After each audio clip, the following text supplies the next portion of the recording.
Hello everyone, welcome back to our channel. तो आज मैं फिर से आपको बताने वाली हूँ कि सिंपल टक्स मन टक्स ब्लाउज की कटिंग किस तरीके से करते हैं और किस तरीके से करनी चाहिए। इजी वे में बहुत ही जल्दी कटिंग भी हो जाती है और सिलकर भी रेडी हो जाता है। तो यहाँ पे मैं बता रही हूँ मेजरमेंट आपको स्क्रीन को पर भी देखने को मिल जाएंगे फ्रेंड्स। तो यहाँ पे मेरा 32 साइज चेस्ट का कटिंग मैं आपको बताने वाली हूँ और कमर का मेजरमेंट है 25 इंच। यहाँ पे लाइनिंग का कपड़ा और अस्तर का कपड़ा और साथ में मैंने फैब्रिक को अलग करके रख लिया है। अब हम कटिंग स्टार्ट करते हैं। तो यहाँ पे अस्तर का फैब्रिक पहले कटिंग करेंगे हम और बैक पार्ट की कटिंग करने वाले हैं फर्स्ट में। तो बैक पार्ट की कटिंग करने के लिए सबसे पहले हमारी तैयार लेंथ है 13 इंच। तो 13 इंच में से 1 इंच प्लस करके हम ले लेते हैं 14 इंच। तो साथ में और शोल्डर के लिए मैं मार्क करी हूँ 5 इंच पर। तो और साथ में आर्म होल के लिए मैं मार्क करी हूँ 5.5 इंच पर। जब भी शोल्डर 5 इंच लेंगे और आर्म होल लेंगे हमेशा 5.5 आधा इंच। कुछ भी नाप का शोल्डर बनाएंगे तो हाफ इंच बढ़ा करके आर्म होल लेंगे। और चेस्ट साइज है 32 साइज का। फोर्थ पार्ट है 8 इंच और 1.5 इंच लूजिंग। 25 इंच का कमर है। कमर के हिसाब से 6.25 पे और 1 इंच टक्स के लिए और 1.5 इंच लूजिंग के लिए मैंने यहाँ पे ले लिया है। और जो एक्स्ट्रा फैब्रिक नीचे से पड़ा हुआ था उसको मैंने कटिंग कर लिया। आप जब इस स्टार्टिंग में जब कपड़ा रखेंगे तो बराबर से आप रख लेंगे। और साथ में मार्क कर लेते हैं। यहाँ पे मार्किंग करने के बाद सबको अच्छे से ड्रॉ कर लेंगे। और यहाँ पे आर्म होल के पास से 1 इंच डाउन करेंगे फ्रंट। तो डाउन करने के लिए यहाँ पे मैं ऊपर से ले रही हूँ शोल्डर को थोड़ा सा हल्का सा डाउन करूंगी। आप 1.5 इंच भी ले सकते हैं आपके अकॉर्डिंग। फिर यहाँ पे 5 इंच शोल्डर के लिए के हिसाब से 2 इंच या फिर 2.25 इंच पे भी आप ले सकते हैं, है ना। तो यहाँ पे मैं बोटनिंग ब्लाउज बना रही हूँ तो बोटनिंग के हिसाब से मैंने 4 इंच लिया है। आपने 3.5 4.5 5 इंच तक भी आप ले सकती हैं। यहाँ पे मैं बोटनिंग डिजाइन ड्रॉ कर रही हूँ फ्रेंड्स। सो फ्रेंड्स यहाँ पे मैं फटाफट से कटिंग कर लेती हूँ जब तक आप मेरी वीडियोस को लाइक कीजिएगा और चैनल को सब्सक्राइब जरूर कीजिएगा। और आप मेरे चैनल पे किस तरीके से वीडियोस देखने पसंद करते हैं, डिजाइनर ब्लाउजेज पैंट कुर्ती जो भी आपकी क्वेरीज है प्लीज कमेंट सेक्शन में कमेंट जरूर कीजिएगा।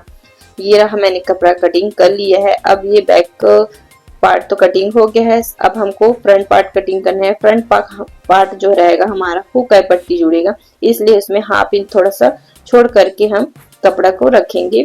और नीचे से जो रहेगा 1 इंच भी रख सकते हैं, 1 इंच से थोड़ा सा कम भी। तो यहाँ पे मैंने 1 इंच लगभग 1 इंच से थोड़ा सा कम मैंने कपड़ा छोड़ा हुआ है नीचे से और साइड से हाफ इंच हुकाई के लिए। तो फ्रेंड्स यहाँ पे इसको पूरा ड्रॉ कर लेंगे बराबर से रख करके। तो यहाँ पे मैं अच्छे से और as it is simple draw कर लेती हूँ। ड्रॉ करने के बाद उसके बाद हम ऊपर का जो फैब्रिक है उसको हटा देंगे। ओके, ये ड्रॉ हो गया फ्रेंड्स। यहाँ पे मैंने कपड़े को हटा दिया है बैक पार्ट को। अब फ्रंट पार्ट के लिए हम सबसे पहले डॉट का पॉइंट लेंगे। तो डॉट पॉइंट कभी भी 32 साइज के लिए मैक्सिमम 10.5 इंच का होता है ना। और यहाँ पे डॉट पॉइंट लेने से पहले मैं इसके लिए नेक बना रही हूँ। तो नेक इसका मैंने रखा है 6 इंच पे और यहाँ पे 2.5 इंच पे थोड़ा सा विड्थ जो है उसके लिए ली हूँ। तो इसके लिए मैं ड्रॉ कर लेती हूँ पहले। साथ में जब कभी भी आपको डीप ब्लाउज बनाना होगा तो अगर आप बोटनेक पीछे बोटनेक और सामने डीप कर रहे हैं तो शोल्डर हमेशा 5 रख सकते हैं। ज्यादा शोल्डर करने से आपका जो है कपड़ा शोल्डर से गिरने लगेगा या फिर टाइट लगेगा। तो इतना जो है नॉर्मल रहता है। तो आप इस तरीके से कटिंग कर सकते हैं। ये रहा मेरा नेक ड्रॉ हो गया है फ्रेंड्स। तो यहाँ पे फिर अब इसके लिए हम डॉट पॉइंट की आती है बारी।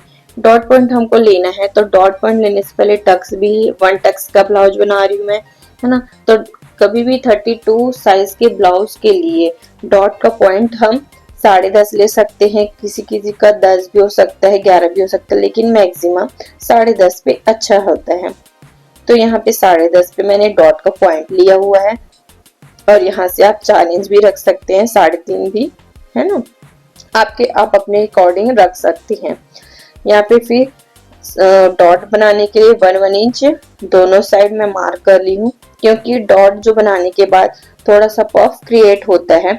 हम हाफ इंच कपड़ा भी क्रिएट कर सकते हैं उसके लिए 1 इंच, लेकिन मैं 2 इंच का डॉट 2 इंच के लिए पफ क्रिएट करने के हिसाब से डॉट बना रही हूँ, इसलिए 2 इंच जो कपड़ा हमारा दबेगा तो एक्स्ट्रा उसको मेजर करने के लिए, बराबर करने के लिए एक्स्ट्रा मैं कमर के पास से 2 इंच एक्स्ट्रा कपड़ा बढ़ा ले रही हूँ।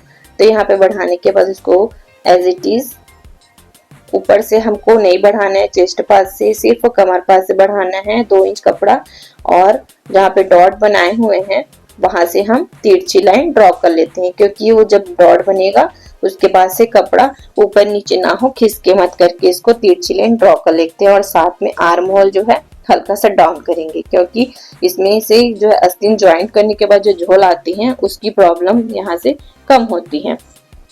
सो फ्रेंड्स, ये हो गया है मेरा सामने का पल्ला पूरा रेडी। तो इसको कर लेते हैं हम कटिंग।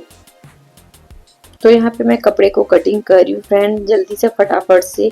तब तक आप मेरे चैनल में जब नए होंगे तो चैनल को सब्सक्राइब जरूर कर लीजिएगा, मेरे चैनल को सपोर्ट कीजिएगा। और यहाँ पे फिर मैं नेक की भी कटिंग साथ में कर ले रही हूँ।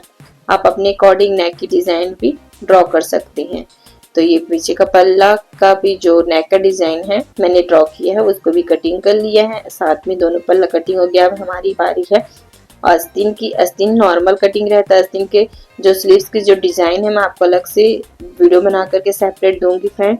तो ये जो है अब साथ में कटिंग हो चुकी है। अब इसको मेन फैब्रिक पे रख करके हम कटिंग कर लेते हैं। कुछ नहीं करना है, मेन फैब्रिक को उसकी डिजाइन के हिसाब से हमको रखनी है और साथ में उसको रख करके सिर्फ कटिंग करनी है, क्योंकि मेन फैब्रिक में कुछ भी होता है। साथ आप दोनों साथ में कटिंग कर सकते हैं, लेकिन प्रॉब्लम तब होती है अगर मेन फैब्रिक में कुछ डिजाइन बना हुआ तो उल्टा सीधा हो सकता है। इसलिए आप मेन फैब्रिक बाद में कटिंग कीजिएगा, अस्तर फैब्रिक पहले कटिंग कीजिएगा फ्रेंड। तो ये रहा मेरा बैक पल्ले के लिए पीछे का पल्ला कटिंग हो चुका है और मेन फैब्रिक के साथ में मैं फ्रंट वाला पल्ला भी कटिंग कर रही हूँ। तो यहाँ पे कटिंग हो जाएगी। साथ में ही मैं आस्तीन का जो है कटिंग नहीं बता रही हूँ, नेक्स्ट पार्ट पे कभी भी नॉर्मल स्लीव के लिए स्लीव्स डिजाइन या फिर नॉर्मल स्लीव की कटिंग भी आप लोगों के साथ शेयर करूंगी फ्रेंड। तब तक के लिए ये वीडियो आप एंजॉय कीजिएगा। और इस वीडियो के बाद मेरी जो है स्लीव्स की डिजाइन की जो वीडियो है आने वाली है, आप जरूर से देखिएगा।